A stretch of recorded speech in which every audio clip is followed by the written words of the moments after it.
কিয়ামতের ময়দানটা যেই ময়দানে মানুষ দাঁড়াবে ওই ময়দানটা সমান হবে নাকি উঁচু নিচু থাকবে?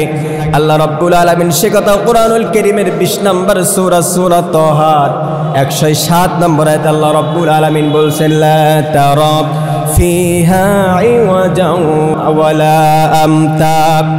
রব্বুল আলামিন বলছে কিয়ামত যখন অনুষ্ঠিত হবে, যে ময়দানে মানুষ দাঁড়িয়ে থাকবে, আল্লাহ রাব্বুল আলামিন বলেন ওই ময়দানটা উঁচু নিচু থাকবে না, কোথাও কোনো ভাঁজ দেখা যাবে না। আল্লাহ রাব্বুল আলামিন একেবারে এমন সুন্দর মাঠ করে দিবে যেই মাঠের মধ্যে উঁচু নিচু কোনো ভাঁজ দেখা যাবে না। বলেন না আল্লাহু আকবার। রব্বুল আলামিন বলছেন, লা তারাউ ফিহা ইওয়াজাও ওয়ালা আমতা।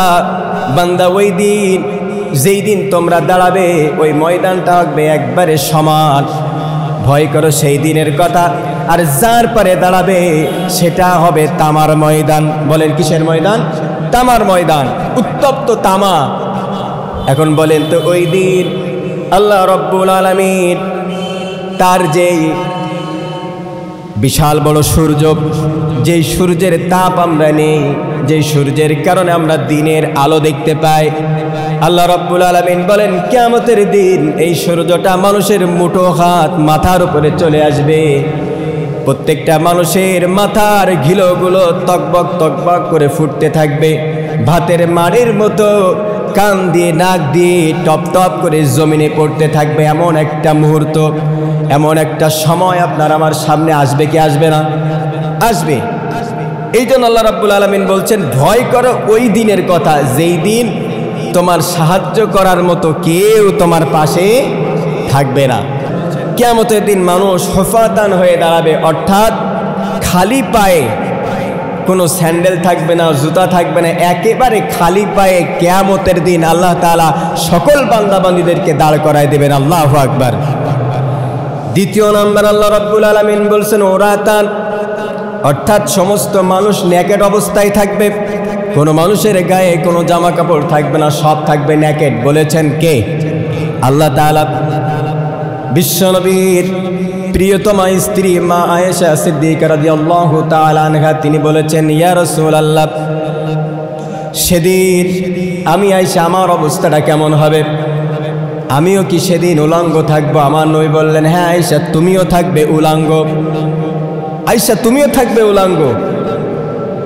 আয়েশা তখন চিন্তায় পড়ে গেল, আমার নবীকে বলল, গো নবী, ওই দিন যদি আমি উলঙ্গ হয়ে যাই সেদিন তো আমার বড্ড লজ্জা করবে, খারাপ লাগবে। আমার নবী তখন বললেন, আয়েশা রে, ওই দিন এমন একটা ময়দান, এমন একটা আল্লাহ তাআলা ময়দান অনুষ্ঠিত করাবেন, যেই ময়দানে কেউ কারোর দিকে তাকাবে না, সবার চোখ থাকবে উপরে না নিচে। জোরে বলেন কোথায়? উপরে। সকলে বলতে থাকবে ইয়া নাফসি ইয়া নাফসি, চিৎকার করতে থাকবে। সেদিন অবস্থাটা খুব করুণ অবস্থা হবে। এখন বলেন কিয়ামতের ময়দানটা কেমন হবে? আমরা জানি পৃথিবীতে অনেক পাহাড় আছে, আছে না নাই? অনেক পাহাড় আছে। আল্লাহ রাব্বুল আলামিন কোরআনে কারীমের মধ্যে জানাই দিচ্ছেন কিয়ামত যখন অনুষ্ঠিত হবে সমস্ত পাহাড়গুলো তুলার মতো, বালুর মতো উঠতে থাকবে। যেমন ধুলা বাতাসে উঠতে থাকে, সমস্ত পাহাড়গুলো আল্লাহ রাব্বুল আলামিন কিয়ামতের ময়দান যখন অনুষ্ঠিত হবে সব কিছু চূর্ণ বিচূর্ণ হয়ে যাবে। সূরা আল কারিয়ার মধ্যে আল্লাহ রাব্বুল আলামিন ঘোষণা দিয়েছেন। শুধু তাই নয়, রাব্বুল আলামিন কোরআনুল কারীমের ৮০ নম্বর সূরা, যেই সূরা থেকে কয়েকটা আয়াত প্রথমেই আমি তেলাওয়াত করেছি, আল্লাহ রাব্বুল আলামিন সূরা আবাসার ৩৪ নম্বর আয়াত থেকে বান্দাদেরকে জানিয়ে দিচ্ছেন, ইয়াউমা ইয়াফিরুল মারউ মিন আখি। ও বান্দা, সেদিন প্রত্যেকটা মানুষ তার ভাইকে দেখে পলাতে থাকবে। বলেন তো ছোট্টবেলায় ভাইয়ের প্রতি মহব্বত ভালোবাসা কম থাকে না বেশি থাকে? জোরে বলেন, কম না বেশি? আবার দেখেন আল্লাহ রাব্বুল আলামিন বলছেন ওয়া উম্মিহি ওয়া আবি, নিজের মা বাপ। বলেন তো একটা সন্তান তার মায়ের সাথে যেই ভালোবাসা, একটা সন্তান তার পিতার সঙ্গে যেই ভালোবাসার আবদ্ধ হয়, যেই ভালোবাসার মধ্যে তারা পড়ে যায়, এমন ভালোবাসা পৃথিবীর মধ্যে কি অন্য কারোর মধ্যে পাওয়া যায়? যায় না। আল্লাহ রাব্বুল আলামিন বলছেন ওয়া উম্মিহি ওয়া আবি, নিজের মা বাপ ওয়া সাহিবাতিহি ওয়া বানি, নিজের সাথী, তার মানে হচ্ছে স্ত্রী। বলেন তো নিজের স্ত্রীর সাথে যত ফ্রি হওয়া যায় দুনিয়ায় অন্য কোনো মানুষের সঙ্গে কি এত ফ্রি হওয়া যায়? যায় না। আল্লাহ রাব্বুল আলামিন বলছেন ওয়া উম্মিহি ওয়া আবি, তোমার মা বাপ, ওয়া সাহিবাতিহি ওয়া বানি, নিজের সাথী তোমার স্ত্রী, ছেলে মেয়েদের থেকে তোমাকে সেদিন পৃথক করে দেওয়া হবে। তার মানে তুমি নিজের থেকেই পৃথক হয়ে যাবে। তোমার মাকে দেখলে তুমি পালাবে, তোমার বাপকে দেখে তুমি পালাবে, তুমি তোমার সন্তানকে দেখে তুমি নিজেই পালাবে। তুমি বলতে থাকবে পৃথিবীতে আমার কোনো সন্তান ছিল না, পৃথিবীতে আমার কোনো সন্তান ছিল না, পৃথিবীতে আমার কোনো মাই ছিল না। কারণ কিয়ামতের ময়দানটা এত ভয়াবহ হবে, এত কঠিন হবে, এত কষ্টদায়ক হবে যে কষ্টের কারণে তার মনের থেকে সব কিছু মুছে ফেলবে নিজেই। আজকে দেখেন তার বাস্তব একটা নমুনা, বাস্তব উদাহরণ বর্তমান সময়ের দিকে যদি আমরা লক্ষ্য করি। যেই সন্তানের বিলাসবহুল গাড়ি বাড়ি দিয়ে তার পিতা মানুষ করেছে, অবৈধ টাকা অর্জন করেছে, আজকের সেই সন্তান যখন একটা কাজ করলো, কাজ করার পরে যখন বাপ ধরা খেয়ে যাচ্ছে, বাপ বলছে রিফাত আমার সন্তানই না। বলেন কে? সে আমার সন্তানই না। এটাই হচ্ছে দুনিয়ার বাস্তবতা। যদি বলেন হুজুর সেই বিষয়টা কি, আমরা জানি যে কুরবানি ঈদের আগেই, কয়েকদিন আগেই সোশ্যাল মিডিয়ায়, প্রিন্ট মিডিয়ায়, ইলেকট্রনিক্স মিডিয়ায়, সমস্ত মিডিয়ায় হয়ে গিয়েছিল 15 লক্ষ টাকার একটা ছাগলের কথা। জানেন কি জানেন না? 15 লক্ষ টাকার একটা ছাগলের কথা ছেলে কিনছে, কুরবানি দিবে। কয় লক্ষ টাকার ছাগল? 15 লক্ষ টাকার ছাগল। বলেন তো যেই ছেলে 15 লক্ষ টাকার ছাগল কুরবানি দেয় ওর টাকা কখনো হালাল হতে পারে? জোরে বলেন পারে? পারে না। আসলে বাস্তব ঘুরতে ঘুরতে ঘুরতে ঘুরতে দেখা গেছে যে সমস্ত টাকা সব অবৈধ। সব কি বলেন?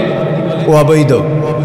যখনই একটা ছাগলের কারণে, একটা ছাগল আলোচনায় আসার কারণে সব কিছু ফাঁস হয়ে গেল।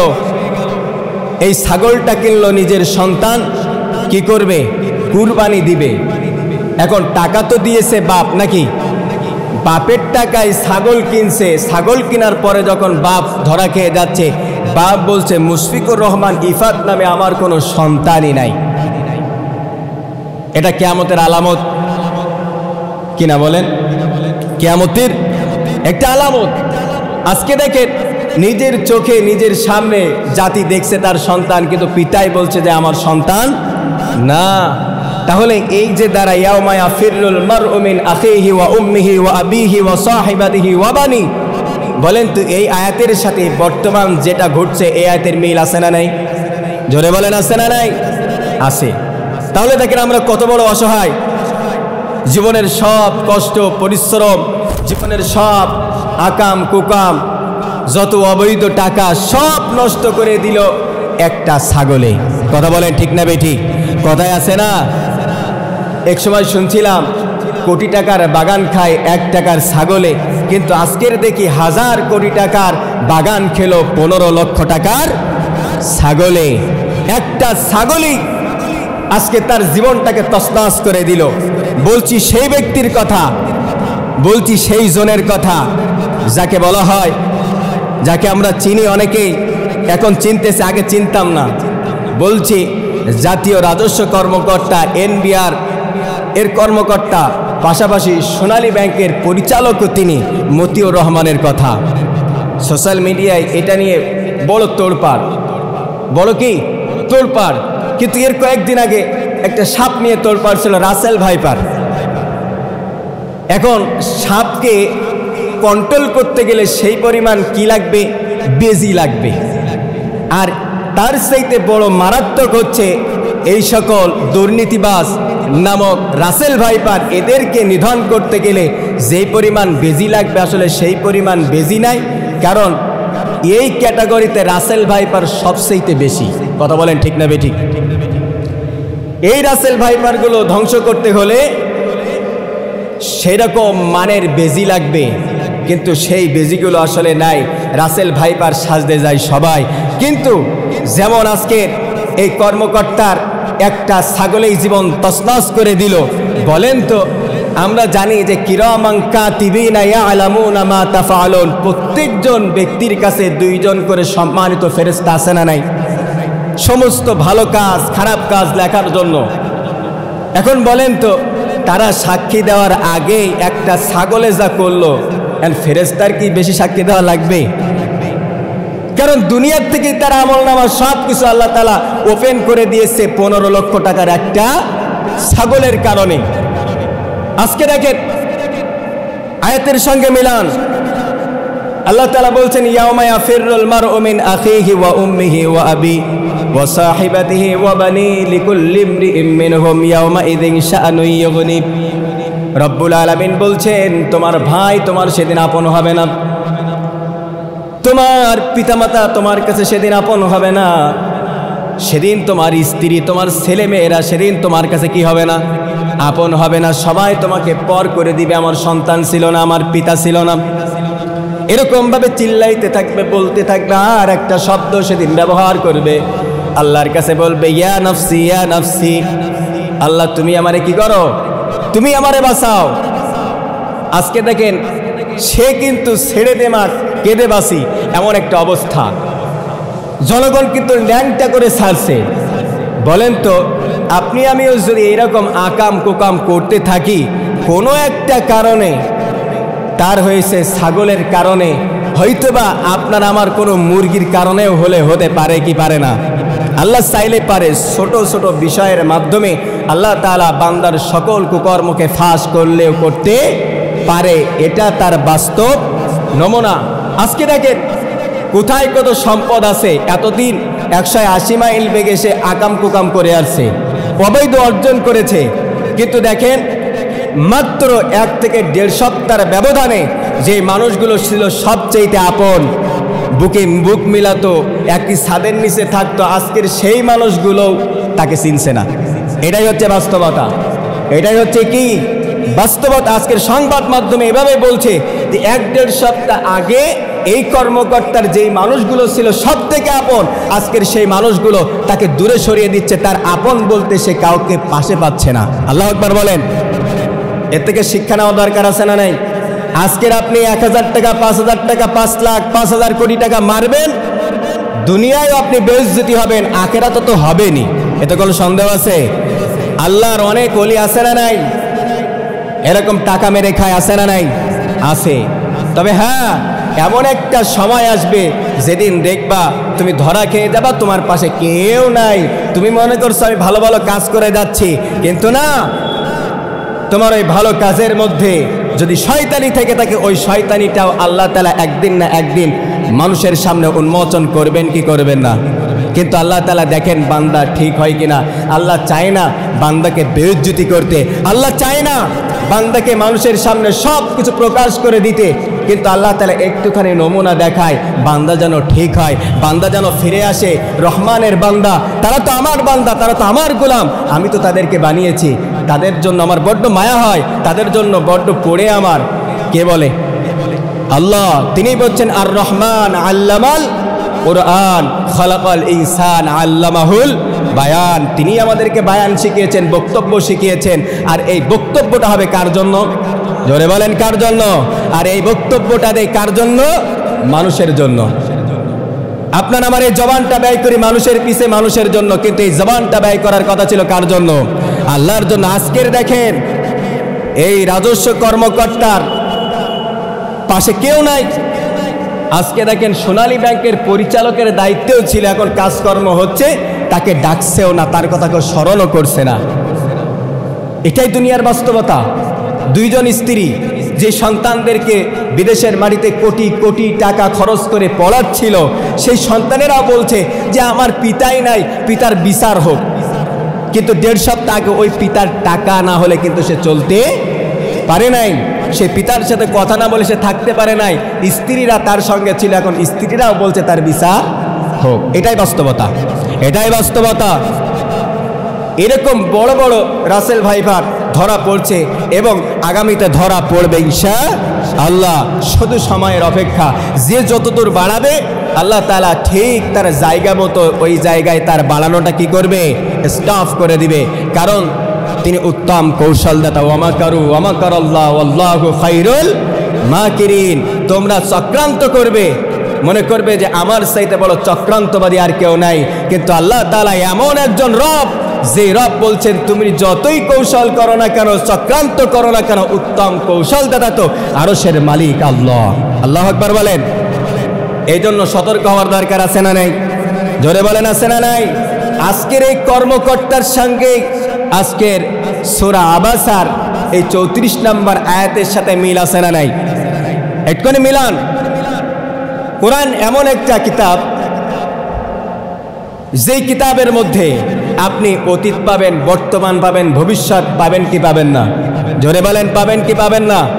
আপনি যদি বলেন কোরআনে এইটা নাই সেইটা নাই, হুজুররা মোল্লারা এই কথা বলে, আল্লাহকে আল্লাহর কসম করে বলে আপনার কোরআনের জ্ঞান নাই, তাই আপনি এই কথা বলেন। কোরআনের জ্ঞান যদি থাকতো, আলেম ওলামাদের উপরে আপনার এরকম কথা বলার স্পর্ধা আপনার থাকতো না। আজকে দেখেন আলেম ওলামারা বিভিন্নভাবে সতর্ক করার জন্য বিভিন্ন কথা সোশ্যাল মিডিয়ায় লেখালেখি করে, বলে। এই যে বক্তব্যগুলো আজকের হচ্ছে, এটা সোশ্যাল মিডিয়ায় যাবে। আজকের মসজিদে আমরা যারা আছি, শুধু আমরা শুনবো না, আল্লাহ চাইলে আরো অনেক মানুষ শুনবে কি শুনবে না? আমাদের মসজিদের আলোচনাগুলো, কোরআন হাদিসের কথাগুলো যদি বাইরে লক্ষ লক্ষ মানুষ যদি শুনতে পায়, বলেন তো এর জন্য আল্লাহর কাছ থেকে বিশাল একটা বেনিফিট পাবো কি পাবো না? যদি আল্লাহর খুশির জন্য হয়ে থাকে, জোরে বলেন পাবো কি পাবো না? পাবো। আজকে দেখেন সোশ্যাল মিডিয়ায় আমরা যে কথাগুলো বলি, সোশ্যাল মিডিয়ায় যে কথাগুলো যায়, এই কথা শুনে অনেক আল্লাহর ওলি আছে, তাদের গায়ে জ্বালা পোড়া ধরে যায়, আছে না নাই? জোরে বলেন আছে না নাই? আচ্ছা বলেন তো, যে কথা আমি বারবার বলি, কোন আলেম উলামা কোরআন সুন্নাহর বাইরে একটা কথা বলে, আপনি দেখাই দেন তো, একটা কথা কোরআন সুন্নাহর বাইরে বলে দেখাই দেন। হ্যাঁ, কোনো কথা মিস হতে পারে, হয়তো এদিক সেদিক হতে পারে, কিন্তু কোরআন হাদিসের বিরুদ্ধে যায় না।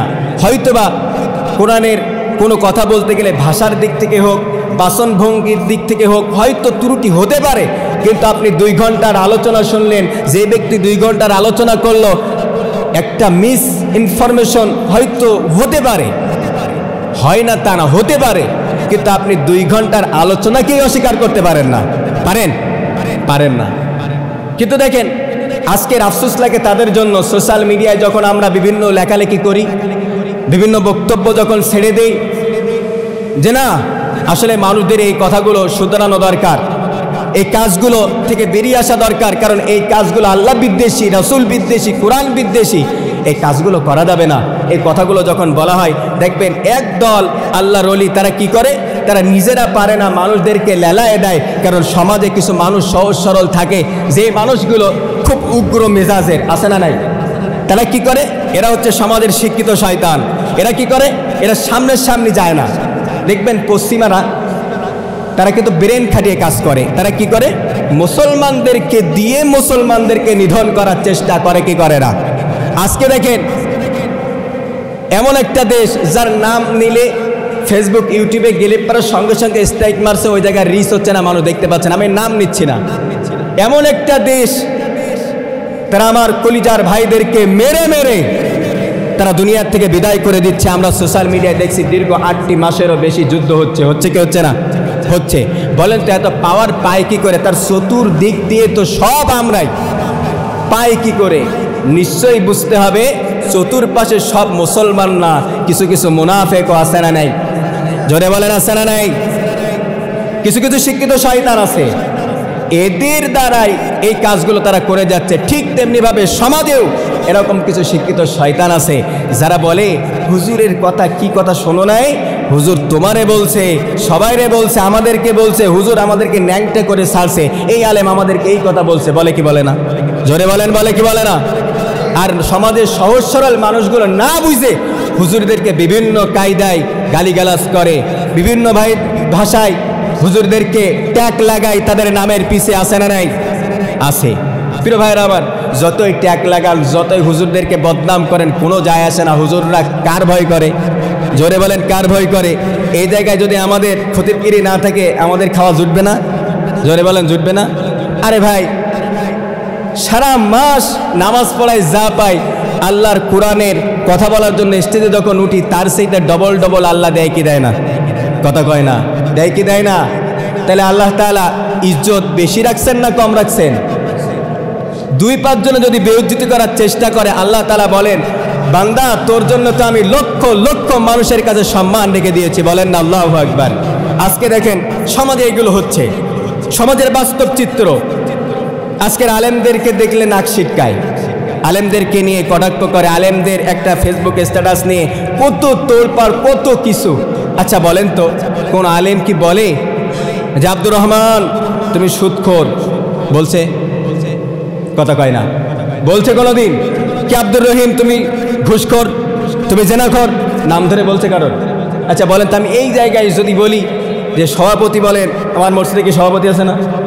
আমার মসজিদের সেক্রেটারি আছে, আমার সেক্রেটারি তো আমার সামনে, ওই পাশে আমার ক্যাশিয়ার। আমি যদি এখন বলি মসজিদের সভাপতি, সেক্রেটারি, ক্যাশিয়ার, সহসভাপতি যাই আছেন না কেন, আপনারা মসজিদে বক্তব্য দিবেন, মসজিদে ভালো ভালো কথা বলবেন, মসজিদের কাজ করবেন, আবার বাইরে যে সমাজে অবৈধ কাজ করবেন, ওই রকম সভাপতি আমি চাই না, মানি না, মানব না। বলেন তো, এই কথা বলার কারণে এখন কি আমার সভাপতি এসে বলবে যে হুজুর যেই কথা বলছেন আপনার চাকরি আউট? বলতে পারবে? আমার সভাপতি, সেক্রেটারি যদি এই কাজ না করে থাকে, বলেন তো তাদের গায়ে লাগবে? কথা কয় না? লাগবে? লাগবে না। যদি কেউ ঘুষ না খায়, সুদ না খায়, আমি সুদের যতই ওয়াজ করি আমার গায়ে লাগবে না, এটাই বাস্তব। কিন্তু আজকে দেখেন হুজুররা এই কথাগুলো যখন সোশ্যাল মিডিয়ায় লিখছে, বক্তব্য দিচ্ছে, একদল মানুষ দেখবেন এটাকে বিশাল বড় করে নিয়ে মানুষের সামনে তুলে ধরছে। আর গ্রামের সহজ সরল মানুষগুলো, যে মানুষগুলো বিশাল মিজাজওয়ালা, উত্তেজিত, তাদেরকে লেলায় দেয়।